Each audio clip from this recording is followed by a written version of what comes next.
sing sama bumi. Bisa. Reseptoran.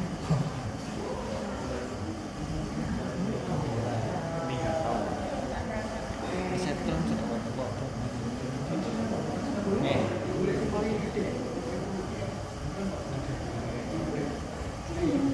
Amin bil.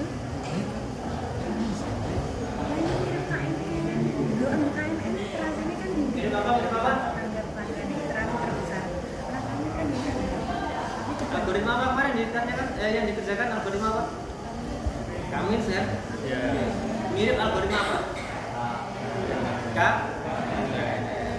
Sekarang tanya apa? K ini apa?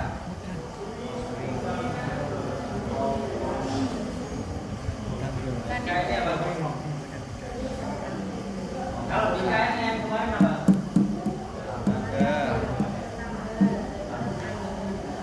Apa nih? Jumlah tetangga terdekat. Jumlah tetangga ya.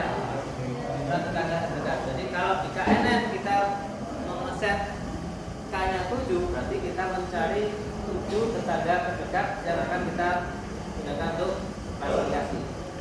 Kalau di KNN kita menggunakan K-nya 10 atau 11, berarti kita akan meranking 11 tetangga terdekat dari data yang akan kita prediksi. Ya. Sekarang K di kami berapa? K di kami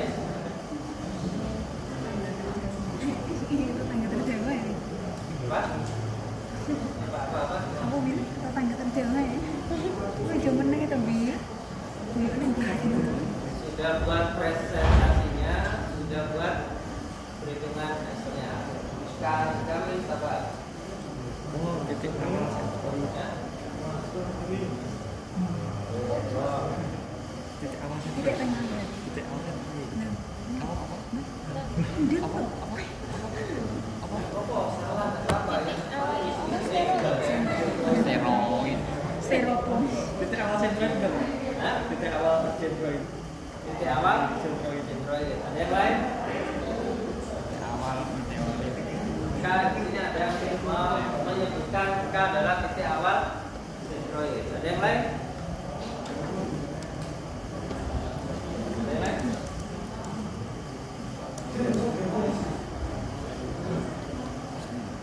Apa? Ada?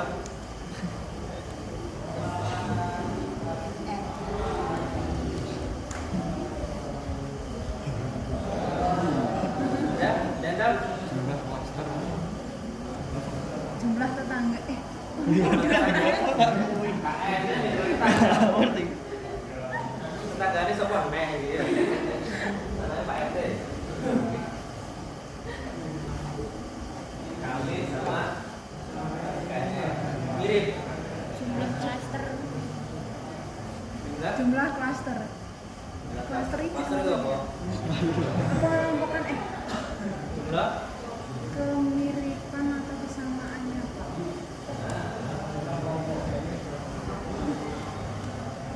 kumpulan data, Pak. Jumlah cluster. Kalau di KNN adalah jumlah data terdekat dari data yang kita prediksi.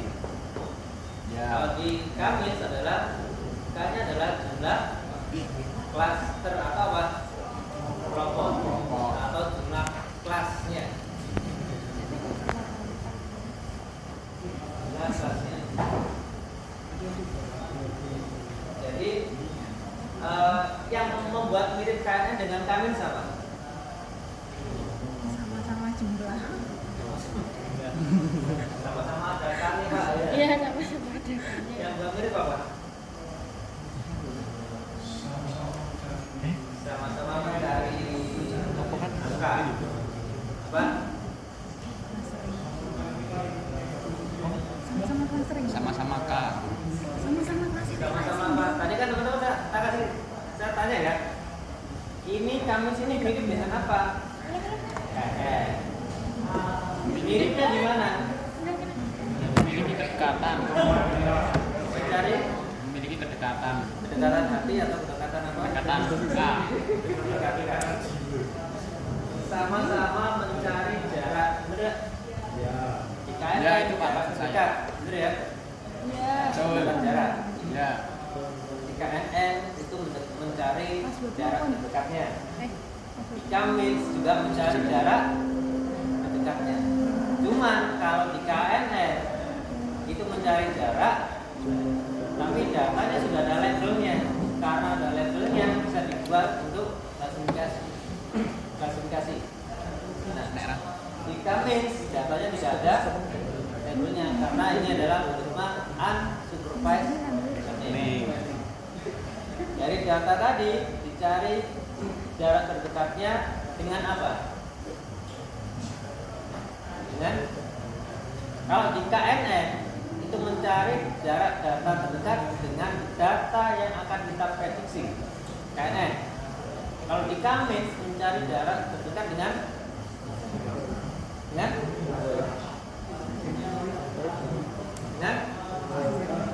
cluster, dengan sentroid.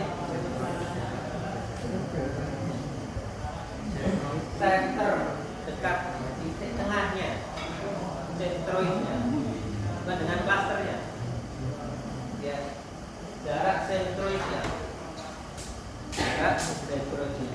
Oke, sekarang sudah ada gambaran ya. KNN dengan Kamis itu berbeda penggunaannya. KNN datanya sudah ada label, kalau Kamis belum ada label. Sampai uangnya. Caranya hampir sama dengan KNN, sama-sama mencari jarak terdekat. Jarak terdekatnya sama. Mau sampai hiji. Di KNN mencari jarak terdekat dari data yang akan kita prediksi. Di Kamis itu mencari jarak terdekat dengan titik sentroid. Apa itu sentroid?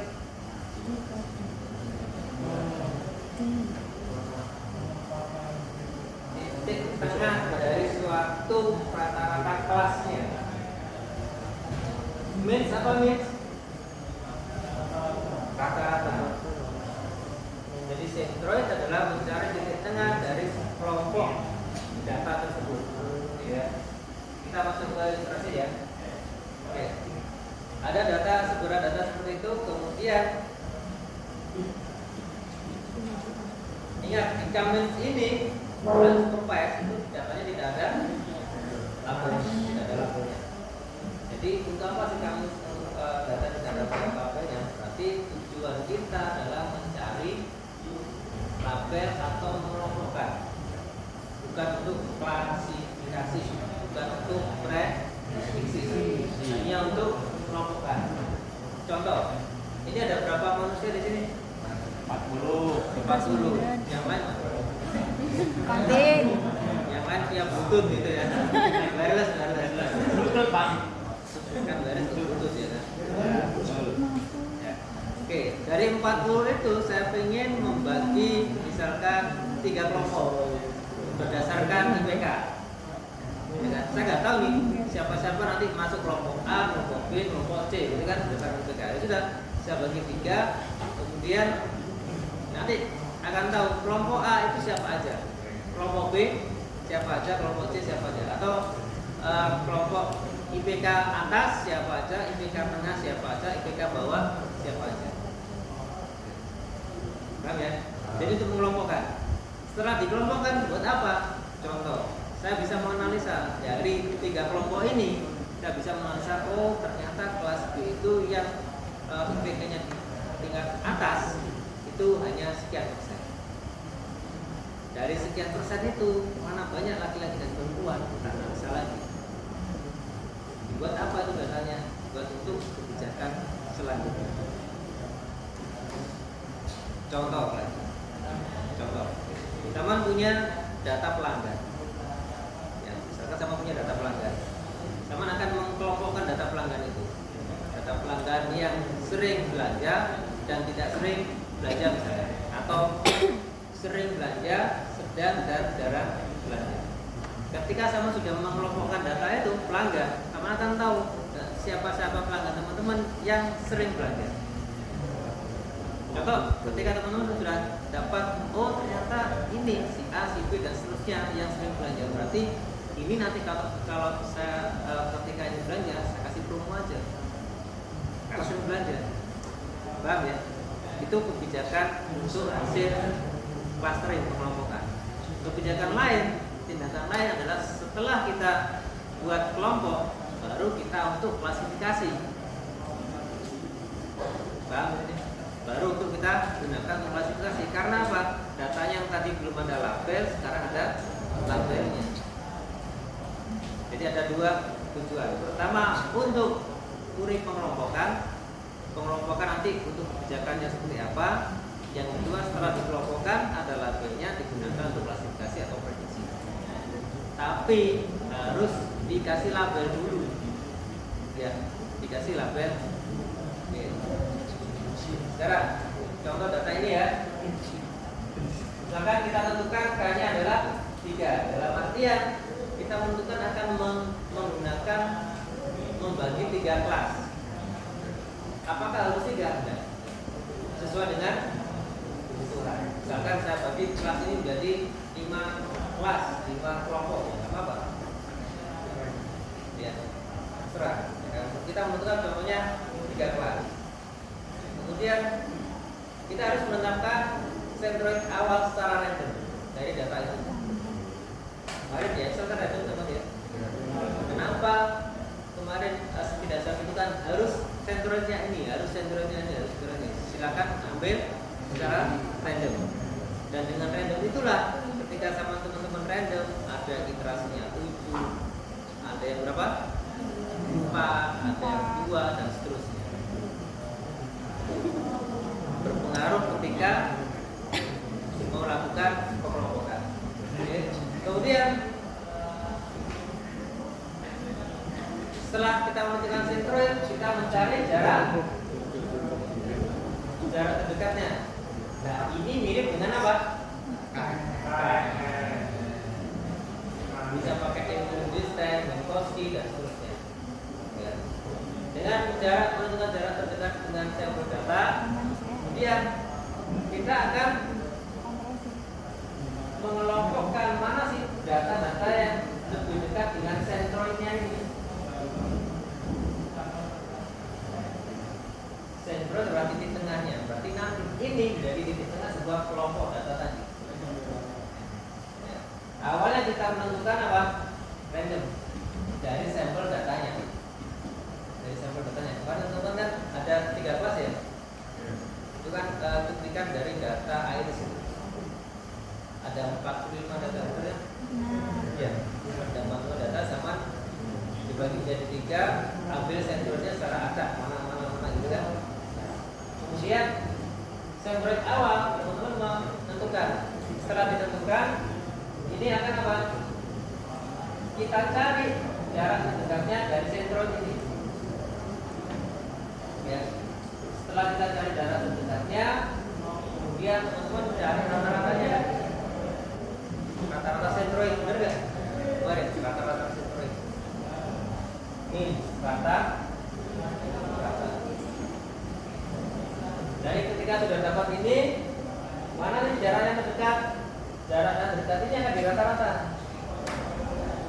Jarak yang terdekat dengan centroid awal akan di rata-rata dan seterusnya. Ketika di rata-rata akan di setelah ketemu rata-ratanya akan dicari centroid baru dari hasil rata-rata tadi. Ya. Misalkan awalnya sebenarnya di situ, ya kan? Sekarang di sini rata-rata hasil rata-ratanya. Kemudian ketika ketemu centroid baru dengan hasil rata-rata dari iterasi yang pertama, kita cek ada nggak kira-kira data yang bukan kelasnya gitu. Ya, kemarin sudah melakukan iterasi 2, 3 dan seterusnya, itu melakukan validasi datanya sampai ketemu centroidnya tidak berubah. Ketika tidak berubah berarti tidak error, ya. Centroidnya sampai tidak berubah. Jadi ini harus mengulangi langkah 3 sampai 5 tadi. Itu jaraknya centroid, kemudian dikelompokkan lagi, setelah dikelompokkan cari rata-ratanya, hasil rata-rata dibuat centroid baru, gitu ya. Kemudian centroidnya akan pindah lagi ke titik klaster tersebut dan seterusnya sampai tidak berubah centroidnya ya. Ketika tidak berubah centroidnya berarti ini adalah klasternya, hasil pengelompokannya ya, hasil pengelompokannya. Dan ini adalah cara kerja kamus. Apakah hanya kamus untuk mengelompokkan? Banyak, ada Falzi, ada AC dan seterusnya. Cuman saya kasih kamus karena memang paling mudah untuk dipelajari cara kerjanya ya, cara kerjanya. Kemudian hanya saya kasih satu aja algoritma supervise, nanti silakan dibawa ya, cari yang lain. Yang penting untuk sudah punya dapat fondasinya. Supervise seperti ini, fondasinya unsupervised seperti ini. Oke. Sekarang saya kasih contoh ya.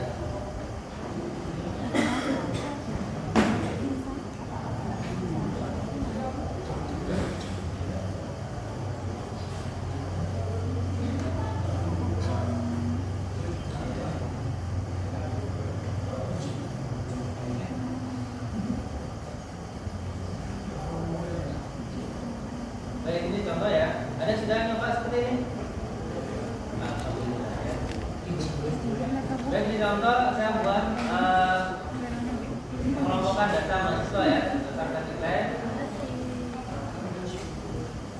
Ini datanya, jadi akan saya kelompokkan misalkan dari data berapa ini? 50 mahasiswa saya akan kelompokkan misalkan jadi 3 kelompok ya, berdasarkan nilai tes dan UAS.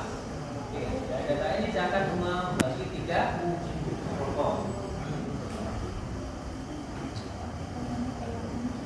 Ini diskrepnya, ini yang bisa seperti ya. Dari data tadi ternyata ada 50 dan CS integer ternyata tipe datanya integer masih aman, tidak ada yang kosong gitu ya. Kemudian ini adalah sebaran datanya.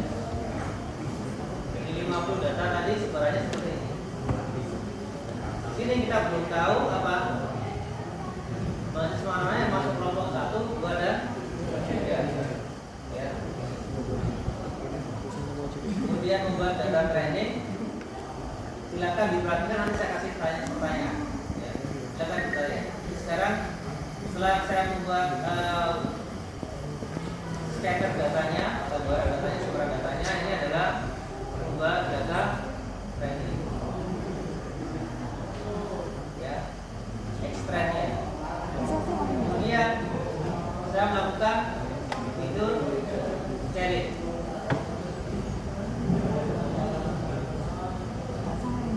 Teman-teman, fitur challenge dan sebenarnya itu kita pelajari di data ini. Cuma saya kasih skill sekarang ya. Ya Allah, ya Allah. Pernah saya tanyakan seperti ini nggak?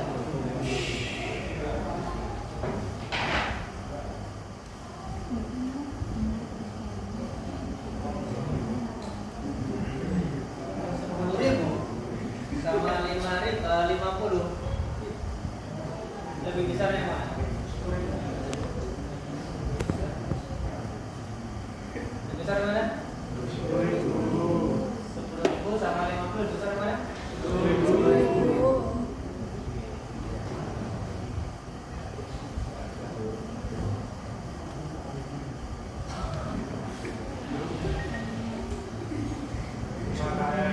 Lebih besar yang mana? 50? Tahu 50 kali besar. Karena jauh. kalau tahu dari mana? Dari Satuannya kan? Satuan. Oke. Masalahnya si mesin nggak tahu. apa itu satuan? Satuannya nggak tahu. Jadi kalau ada data 10.050, ya, kalau ini hitung jaraknya lebih besar mana? 10.000. Karena saya nggak tahu nih, ya, saya nggak tahu. Padahal kalau dikasih ini lebih banyak 50. Satunya disamakan. Itulah dengan scalar. Atau itu scaling atau scalar dan seterusnya. Buat skala. Ya. Jadi dengan skala ini akan sama. Ini jadi berapa?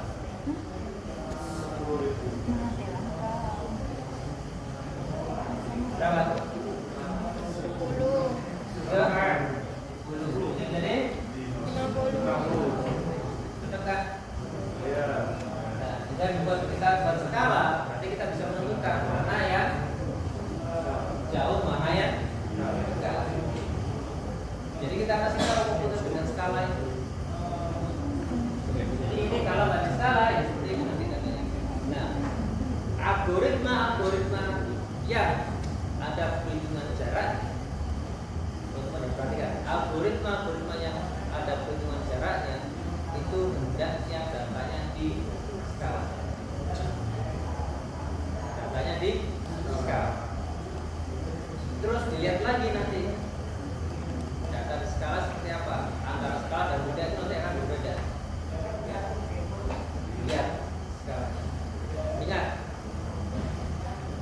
algoritma yang perhitungan prinsip kerjanya ada menghitung jarak data dengan satu dengan yang lain, itu berarti bisa akan menggunakan skala, bisa pakai standar scalar, bisa pakai min max dan yang lain-lain. Ya, nanti di data ini kapan kita pelajari, kapan kita pakai min max, kapan pakai standar scalar. Itu di data ini. Oke, itu sebetulnya ya. Jadi karena ini kalau tadi menggunakan perhitungan jarak, ketentuannya berarti kita pakai video scaling menggunakan max, ya. X-ray-nya jadi seperti ini.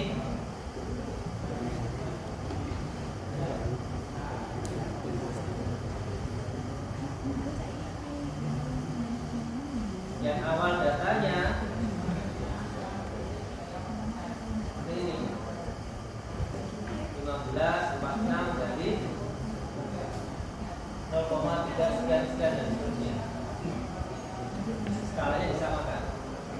Ya, skalanya disamakan. Kemudian saya melakukan clustering dengan menentukan 3 kelompok. K-nya berarti K 3. Kayak clusternya. Nah, kemudian dari data tadi saya buat clusternya.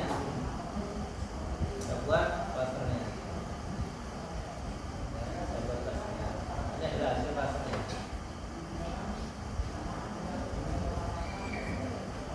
Ini adalah hasil clusternya.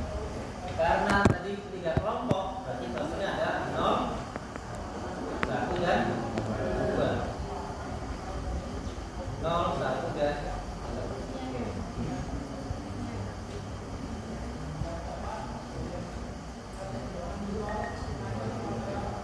Sekarang perhatikan ya. Yang di kanan teman-teman, data awal kan? Ada labelnya enggak? Ada. Sekarang dari hasil cluster ini kita tambahkan ke data frame yang tadi.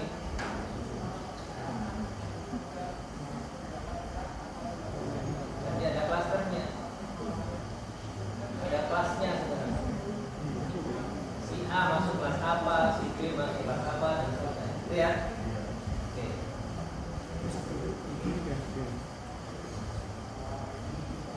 Sampai sini datanya. Apa bedanya proses ini dengan yang kita pelajari di supervisor-nya?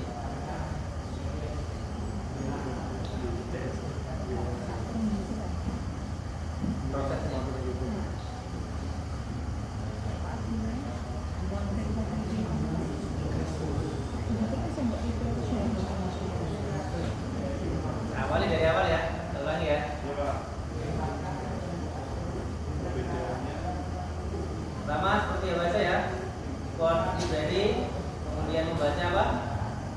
Data, yang menampilkan data, describe data dan seterusnya. Kemudian ini membuat gambaran datanya seperti apa, sekurang datanya. Kemudian membuat data training. Ada fitur sekali itu bisa di skip ya. Kemudian setelah itu membuat data training, kemudian proses intinya adalah membuat clustering. Setelah membuat clustering, kita memprediksi dengan cara data-data tadi itu kita kelompokkan. Ya, hasilnya seperti ini. Ya, setelah ada data kelompoknya, saya gabungkan data kelompoknya dengan data yang awal tadi. Jadi data yang awal tadi yang belum ada labelnya, sekarang ada labelnya. Pertanyaannya perbedaannya apa dengan proses yang ini dengan supervised learning yang kemarin? Makanya bisa antara data input sama supervised. Kalau yang ini kan dari bisa lah, karena nggak ada labelnya kan. Kalau yang sebelumnya kan harus bisa dulu. Jadi ini prosesnya tidak ada pemisahan dependent dan independent.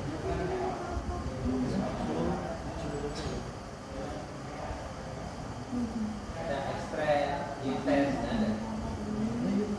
Jadi semua data yang ada itu menjadi sebuah training. Ada 100 data, ada 10.000 data, berarti semuanya di train semuanya. Karena apa? Kita akan nyari labelnya tadi, kelompokkan. Ya. Itu perbedaannya. Dan tidak ada pembagian proses training dan testing tadi. Ya. Oke. Kemudian teman-teman, kalau ini sama sudah sesuai dengan tujuannya, membagi 3 kelompok. Nah, langkah selanjutnya ada 2. Pertama, setelah 3 kelompok tadi terjadi 3 kelompok, teman-teman bisa apa? Menganalisa mana yang kelompok 0, mana yang kelompok 1, mana yang kelompok 2, ya, mana yang kelompok atas, mana yang kelompok bawah, mana yang kelompok tengah. Dianalisa, kemudian nanti dibuat kebijakan. Dibuat apa? Kebijakan itu. Sama halnya dengan tadi data pelanggan. Mana yang sering belanja, mana yang tidak sering belanja. Oh, kalau sering belanja nanti kalau ketika belanja saya kasih promo, Pak, saya sering belanja. Namanya itu. Tindakan kedua, kita data ini kita gunakan untuk supervise learning. Data ini bisa kita gunakan untuk apa? Prediksi atau apa sebenarnya? Dengan cara apa? Berarti kita simpan dulu data frame-nya menjadi data set yang sudah ada apa? Labelnya. Baru kita gunakan untuk supervised learning-nya. Bisa naik bayar, bisa pakai LN. Untuk apa? Untuk memprediksi. Misalkan ada si X dengan nilai UTS sekian sampai tes sekian, UASnya sekian. Kira-kira ini dia UPK-nya rendah, tengah-tengah atau atas. Paham di sini teman-teman? Jadi di sini awalnya tidak ada apa? Tidak ada label. Jadi ini tidak ada label awalnya. Ketika sudah kita cluster, ada 2 kemungkinan. Pertama, dari hasil cluster itu kita akan menentukan strategi. Misalkan ketika sudah saya dapatkan UPK atas, tengah dan bawah, bisa saya gunakan untuk menentukan strategi pembelajarannya gimana. Siapa saja yang bisa diajak untuk lari, siapa saja yang tidak bisa diajak untuk lari. Oh, berarti kelas ini tidak bisa dipakai untuk dikasih studi kasus yang sekian. Bisa jadi begitu. Atau dari data ini kita simpan data frame-nya menjadi data set baru yang sudah ada apa? Labelnya. Sudah ada labelnya, bisa kita gunakan supervise. Ya. Kemudian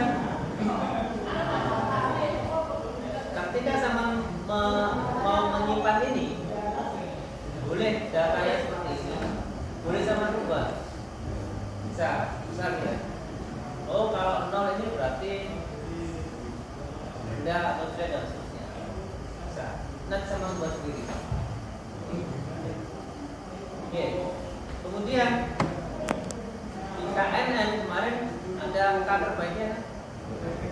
Ada ya. Di KAMIN juga ada angka terbaiknya. Contohnya, awalnya kita kan membagi menjadi berapa? 3 itu ya.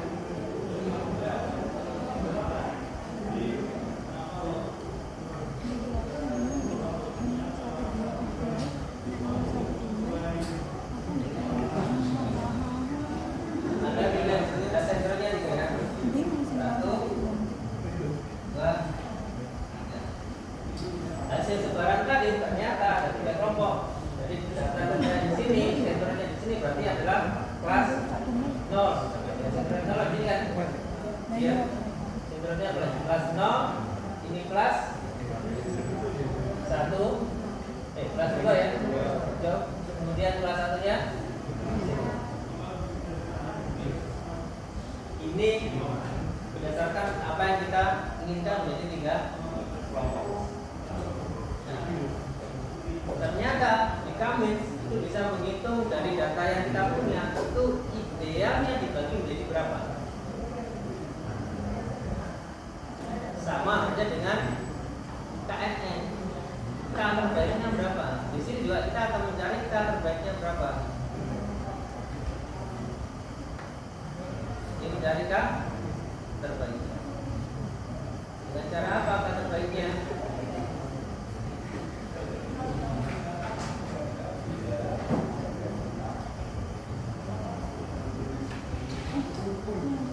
Dengan menggunakan metode ini.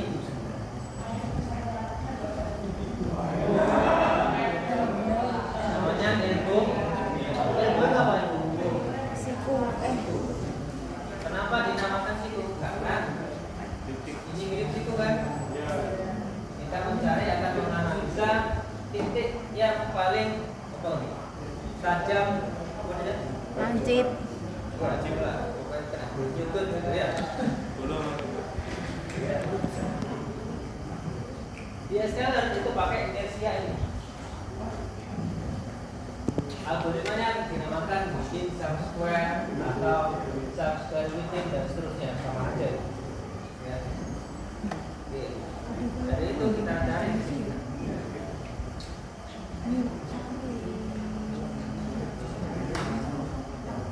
Oke.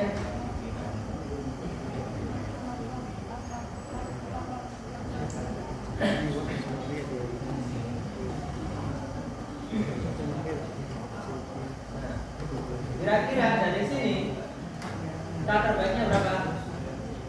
3. Duduk sing sikot iku enak. Piro? Telu. Ini sikutnya juga sikutnya. Tapi Yang ada belokannya mana? 3, 2. nah. Sum of error ini adalah K. Tingkatnya berapa? Tingkatnya 2. Iya. Minta Idealnya data yang saya dapatkan tadi 50 data ternyata idealnya digunakan untuk 2 kelas. Oke. Idealnya digunakan untuk data 2 kelas. Sudah ada di depan. Dari sini ada 2 kebijakan. Apakah kita akan mengikuti ini apa enggak? Terserah, sesuai dengan tujuan. Cuman ada plus minusnya. Ketika kita tetap menggunakan 3 kelas, karena kita pakai 3 kelas, tujuan utamanya ya nggak apa-apa. Nggak apa-apa. Kalau pakai yang sesuai dengan idealnya juga nggak apa-apa. Tapi sama akan kehilangan satu kelas data. Iya. Misalkan dari sini saya berkata dari 50 data tadi ternyata idealnya dibagi menjadi 12. Kenapa idealnya dibagi menjadi 12? Kenapa pakai 3? Karena kalau ini 3 itu nanti ada kelas yang lebih dekat dengan centroid yang lain.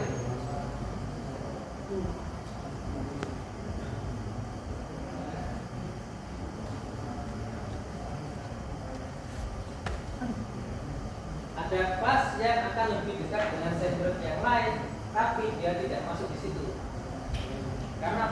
dia akan menjadi rata-rata. Dia akan cari rata-ratanya. Dia akan mencari rata-ratanya. Ada kelas yang dia akan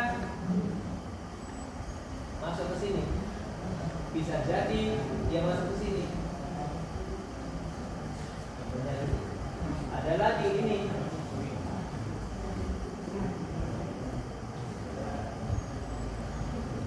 Itu akibatnya. Ya. Jadi karena menurut hitungan tadi ternyata data ini itu idealnya dibagi untuk dua kelas. Ya, pakai untuk dua kelas. Oke, sekarang saya coba untuk dua kelas ya. Tapi ini saya ubah jadi dua.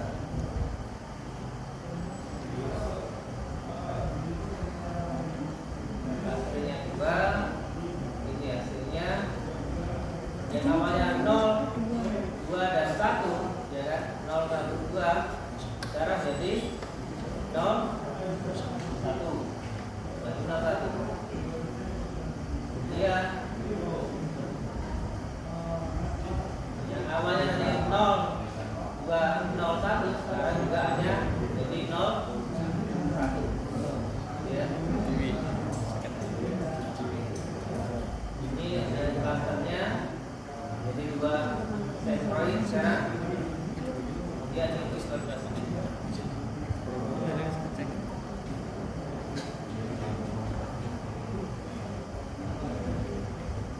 Nah, itu jadinya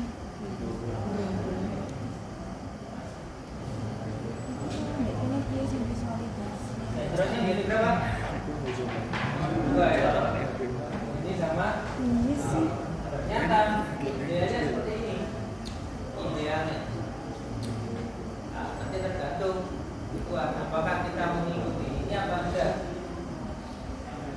Ya, apakah mengikuti ini apa enggak.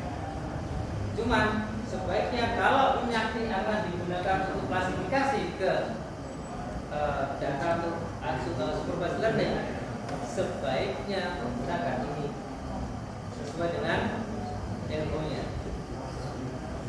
Sesuai dengan ilmunya tadi. Baik, kalau sudah bisa kita simpan datanya tadi ya. Kita simpan datanya. Berarti nanti kan ada dua kelas tadi 0 dan 1. 0 dan 1 ini kan. Oke, kemudian misalkan 0 adalah kita pakai gunakan jadi kita rubah jadi kurang gitu ya.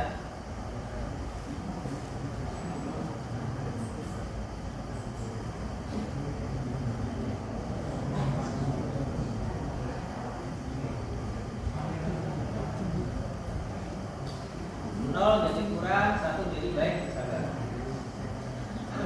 Oke, sekarang datanya jadi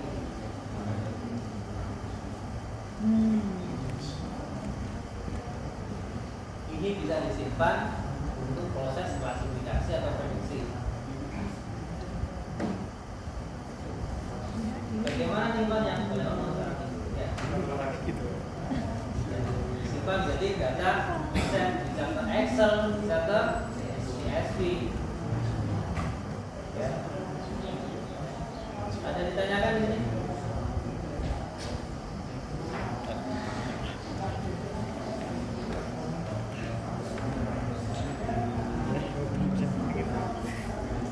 Ada ditanyakan? Boleh?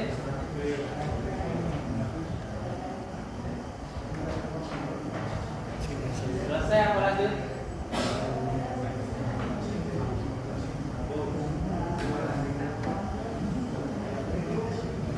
Selesai apa lanjut?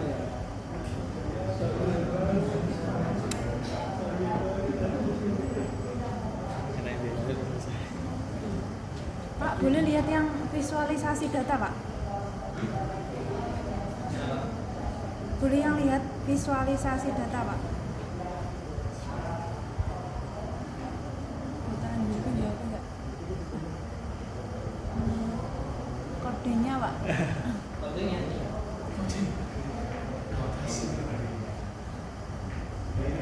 Bukan kode coding kode. Kode. Rahasia dapur wi. Ilatnya ada ilat Jawa.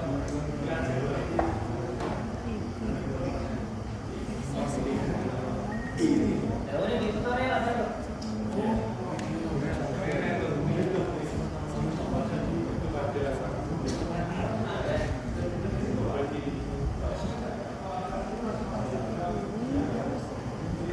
Ya tahu kalau di chat gitu ada ini.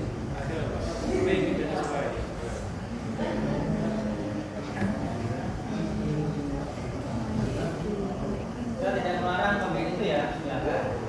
Tapi lebih chat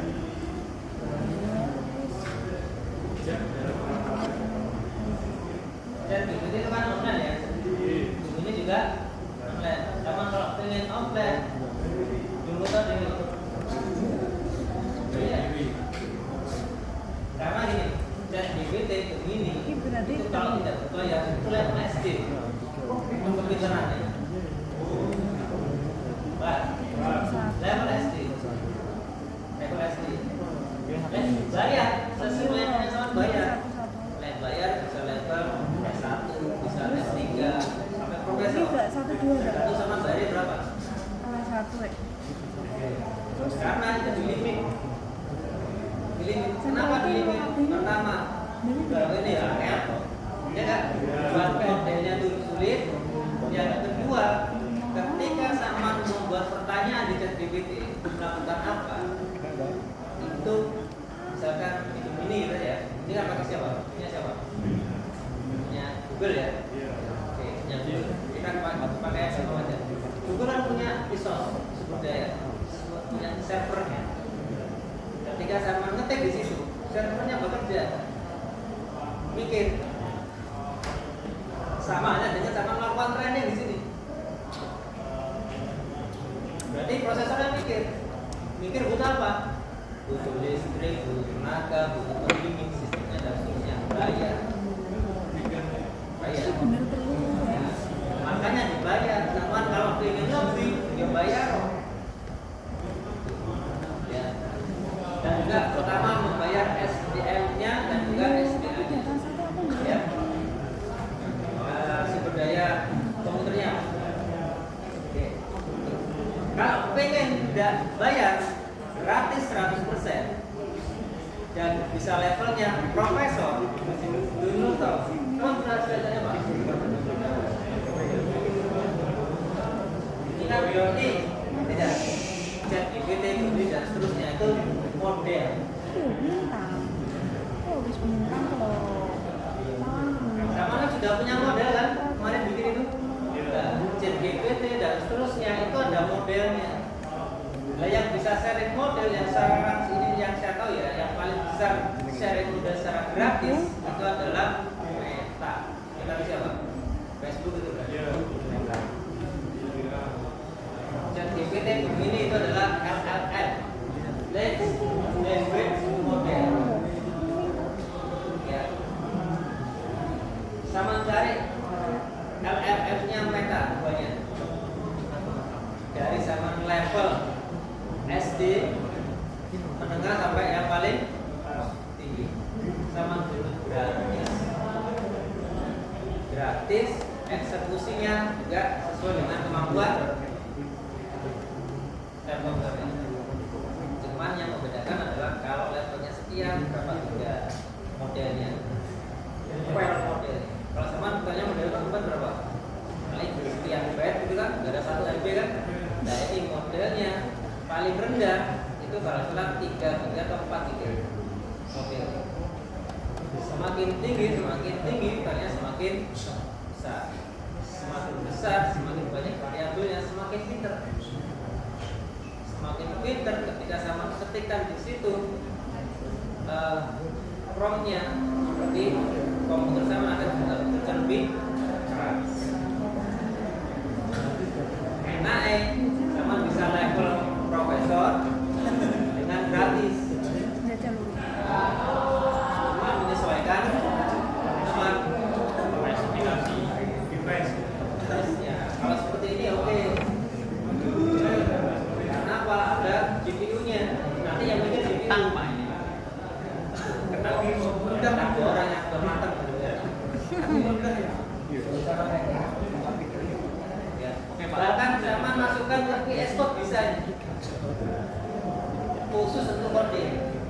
Jadi ketika saat kita pakai LM ini, pakai peta, kita bisa disesuaikan dengan kebutuhan untuk kode, untuk mengenali gambar dan sebagainya. Ya, benar. Tapi ingat, semua itu ada dua manfaat, efisiensi sama apa? Tapi nek dua-duanya Efisiensi sama mengembangkan kemampuan. Efisiensi oke. Kalau sama menggunakan itu efisien, oke efisien. Pertanyaan kedua, kalau sama menggunakan itu apakah kemampuan sama berkembang atau malah downgrade? Pertanyaannya itu. Kalau berkembang silakan gunakan. Tapi bagaimana cara menggunakan? Rata-rata dengan menggunakan itu efisien, tapi tujuan kedua nggak dicapai, malah downgrade. Indikatornya apa? Ketika ada UTS dikerjakan pakai ChatGPT. Ketika ditanya nggak ngerti apa proses, berarti belum grade. Ya. Saya tanyakan, dilanjut apa selesai? Ini. Pak, boleh lihat grafik yang mencari jumlah klaster terbaik tadi, Pak?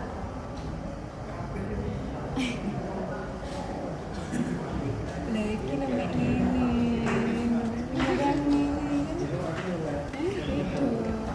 Ini suatu saat teman-teman, suatu saat ya. Ini yang paling mudah. Suatu saat sama akan ketemu. Ini zikonya kan ada satu ya. Ini zikonya. Suatu saat itu ada ziko yang banyak. Sekarang gini.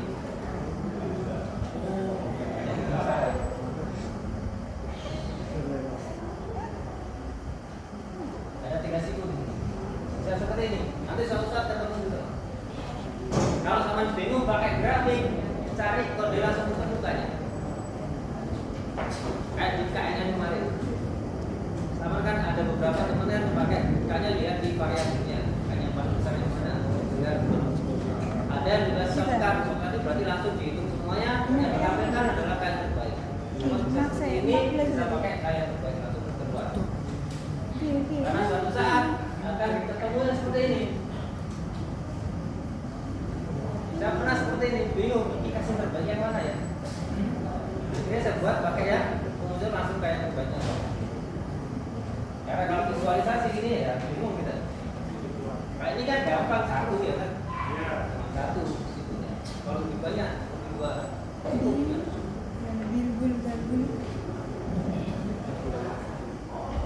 Nah, kita apa selesai? Lanjut. Yang lain cuma satu.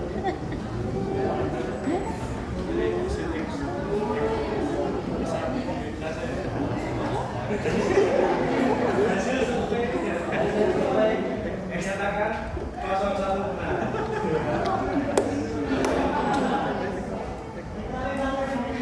Lanjut siapa yang jadi? Jadi yang Semuanya jadi model juga. oh berarti yang beras itu enggak 1000 suara. Ini terang juga itu. Udah tengah PU. Gimana? Lanjut apa selesai? Lanjut. Lanjut. Lanjut.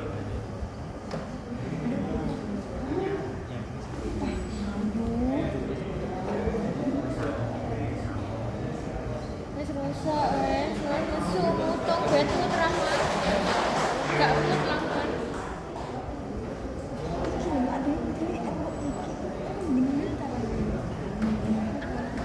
Dan yang grup kan gak metu diomong.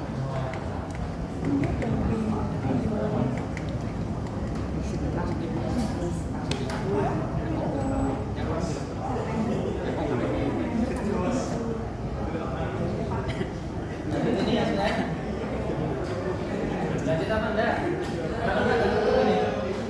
Lanjut apa enggak? Sudah kurang berapa menit loh? 60 menit ya? Masih banyak, Pak. 20 nih. Masih banyak. Sampai 12.10. 11 bos. Tahun berapa? 15.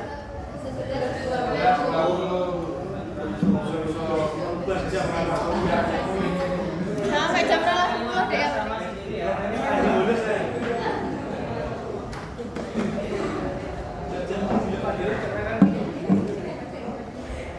Ini kita lanjut SPM ya. Jadwal Saya sudah Jadi kita unsupervised learning. Kita balik lagi ke supervised learning. Jadi di unsupervised learning saya hanya kasih satu algoritma. Nanti silakan kembangkan lagi. Ada AC, ada fasi dan seterusnya. Pokoknya ada cluster-clusternya. Itu biasanya adalah unsupervised learning. Nah, sekarang kita belajar dengan SVM, support vector Machine. Jadi SVM itu bisa digunakan untuk klasifikasi dan juga untuk regresi.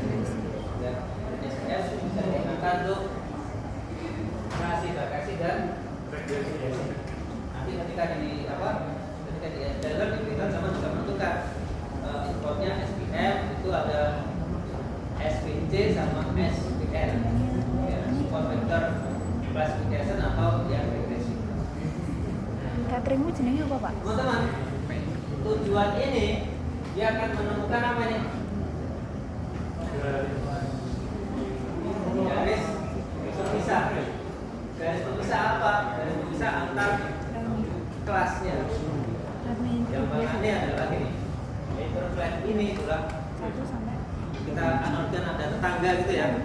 Ada rumah satu dengan rumah yang interpret ini itu yang membedakan antara RT1 dengan RT2 garisnya.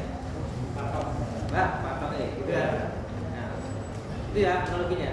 Jadi ada RT1, RT2, RT3. Mana nih garisnya? Batasnya yang mana? Nah, menentukan batas itu adalah hyperplane-nya, garis pemisahnya. RT1, RT2, RT3 itu adalah kelasnya. Gitu ya. Nah, sekarang sama halnya dengan KNN kami ini untuk mencari garis pemisahnya itu akan mencari rumah jarak antara rumah kelas 1 dengan kelas 2 yang terdekat itu yang mana, kemudian dicari tengah-tengahnya. Paham sih? Ada rumah RT1, ada rumah RT2. Dicari paling dekat antara rumah RT2 dengan rumah RT1. Dicari paling dekat. Ya. Ketika sudah ketemu yang paling dekat, dicari ini tengah-tengahnya yang mana? Tengah-tengahnya ini berarti patokin hyperplane-nya. Nah, di sini mencari yang ini. Nah, rumah paling dekat antara RT1 dengan RT2 itu adalah support vector. Support apa? Support vector. Ya, support vector. Tadi prinsip kerjanya apa tadi? Berusaha memaksimalkan margin, mencari jarak yang terdekatnya di sini. Jarak terdekat kemudian dicari ini. Jaraknya kemudian dicari titik tengahnya.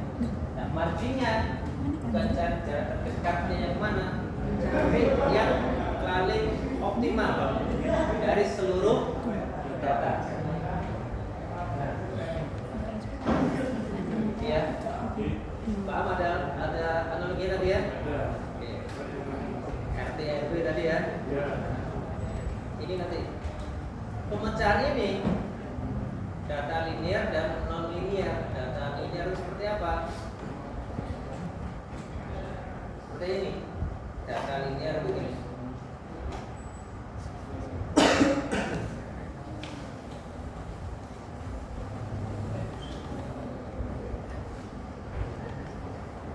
Ada dua kelas, kelasnya apa nih?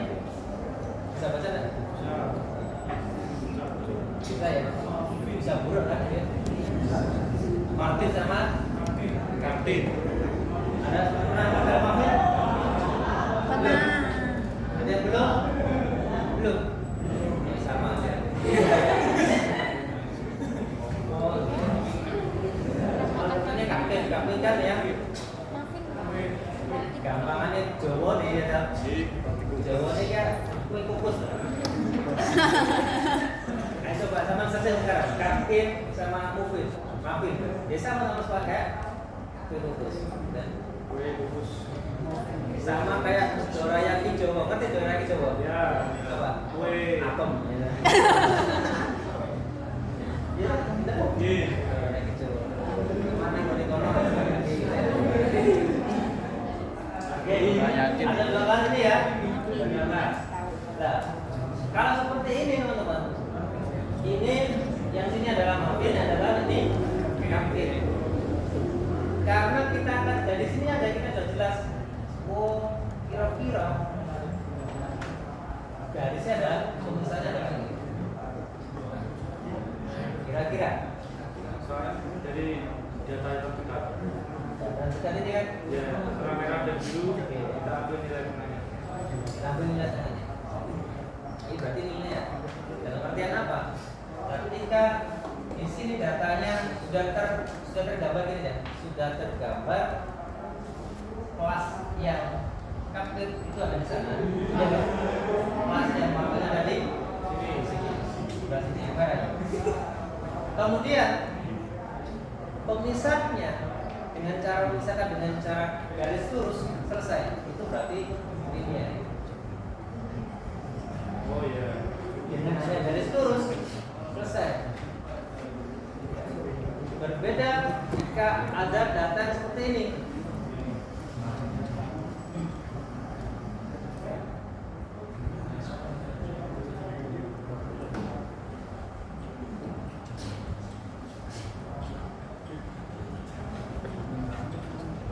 Kira-kira garis ini ya? Apakah lurus? Tidak. Tidak. Tidak begitu. Ketika ada data yang seperti ini, garis lurus kita tidak bisa menyelesaikan masalah, berarti itu non linear. Berarti non linear. Nah, SPM awalnya pakai linear, hanya kemampuannya menggunakan linear. Data-data yang seperti ini bisa diselesaikan. Ternyata di perkembangan waktu, data-data yang ada itu ada data yang non linear. Contohnya seperti ini. Contohnya seperti ini. Contoh data non linear, teman-teman, itu data iris. Iris itu contoh data non linear. Ya. Karena nanti ada kelas yang di sana dan juga di sini. Ada kelas yang di sini, ada yang di sini. Seperti ini. Nggak bisa benar-benar terpisah, ya. Itu non linear. Nah, bagaimana mengerjakannya ini atau menyelesaikan ini? Berarti kita harus mencari membuat garis pemisah yang tidak lurus seperti ini.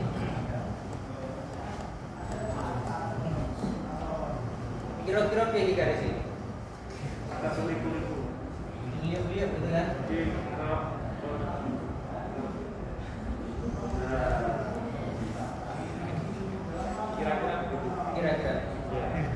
Ya, inilah yang membuat sulit perhitungannya. Ya.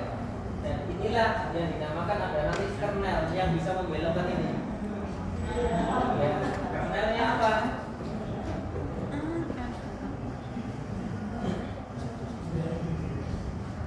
Kernelnya ada linear, polinomial, RBF, sama sigmoid. Ya. Linear, polinomial, RBF, sama sigmoid. Linear jelas kalau garis lurus tadi linear. Kalau itu tidak menggunakan garis lurus, berarti pakai polinomial atau RBF atau sigmoid. Nanti sama tinggal pilih. Tinggal pilih. Ya tadi ya. Amazing, guys. Amazing. Kemudian Amazing. tadi yang saya akan berikan apa? Antara RT1 dengan RT2 kita cari itu dari jarak mana sih yang paling terdekat antara data 1 kelas 1 dengan data kelas yang lain antara RT1 dengan RT yang lainnya. Kita cari paling dekat tapi jaraknya yang paling panjang. Bingung nggak? Bingung nggak? Gampang aja sama cari yang terdekat aja kan terdekat. Antara rumah terdekatnya kan. Ini adalah support vektornya. Ini hanya akan menentukan. Ini akan ditentukan. Ini akan dihitung yang bukan keseluruhan ini. Jadi data yang terdekat di sini rumah antara RT1 dengan data yang sebelah yang terdekat support. Ini adalah yang menentukan bagaimana nanti hyperplane yang bisa lurus atau bisa tidak lurus. Bisa lurus atau tidak lurus. Kalau ini ya selesai seperti ini. Tidak lurus itu aja selesai. Dan cuman tadi kalau ada data yang merah ada di sini, yang biru ada di sini, berarti hyperplane-nya batas RT1 RT2 nya berarti tidak lurus. Untuk membelokkan itu berarti pakai kernel tadi. Ya, oke. Ini.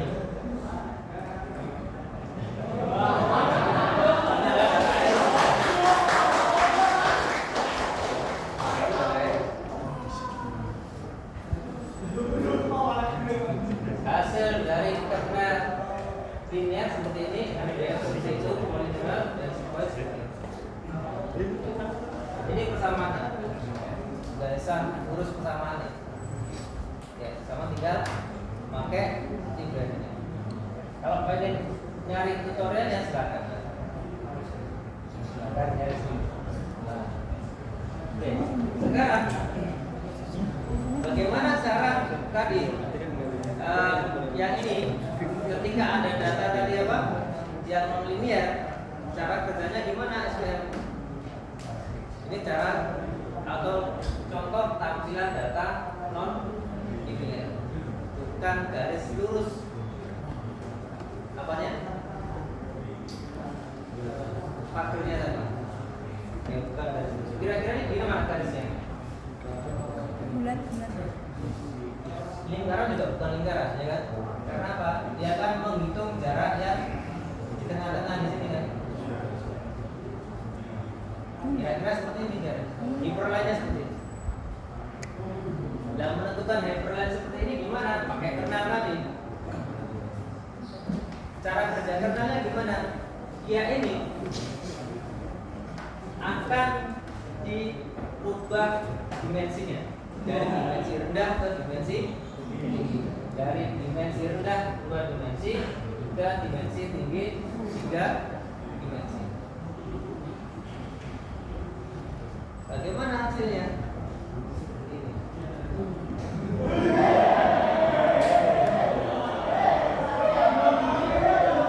Jadi ketika sudah menjadi 3 dimensi, ketemu tuh garis lurusnya.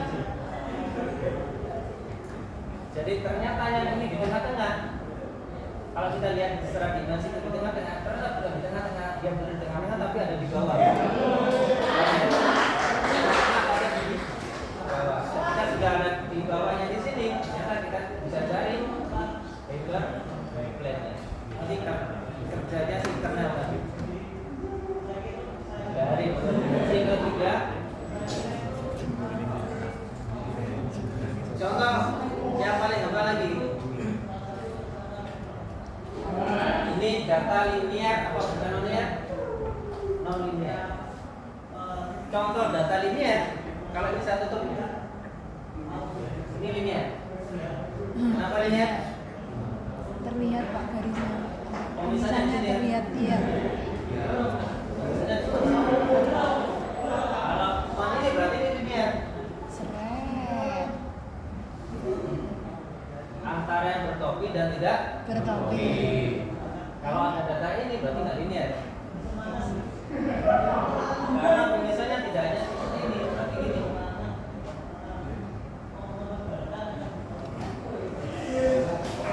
Ya. Terus bagaimana cara kerjanya? Berarti dirubah dari dimensi 1, ini kan dimensi 1 ya, ke dimensi yang lebih tinggi. Berarti berapa? Ini dimensi berapa? 1. Ke dimensi berapa? 2.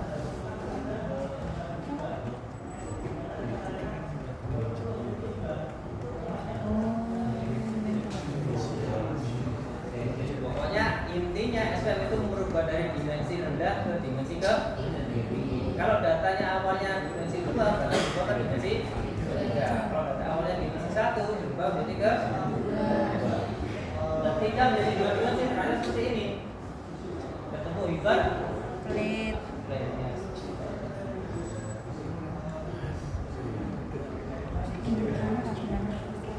Ini cara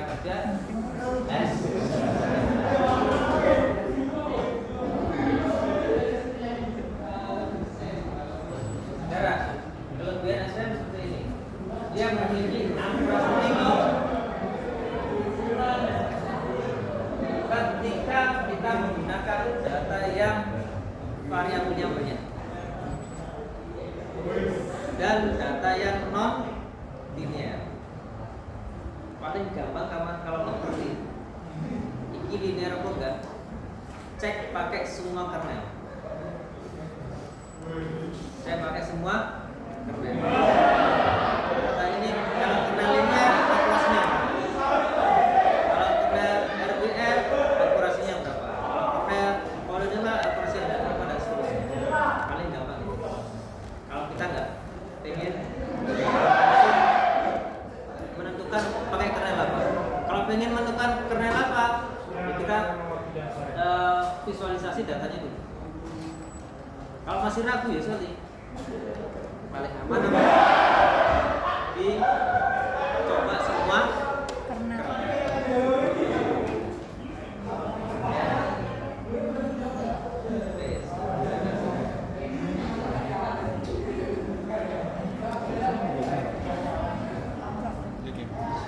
Karena nah, kok misalnya aku tuh ditapainya ya berasa aku balik nih. Ini jadi pertanyaan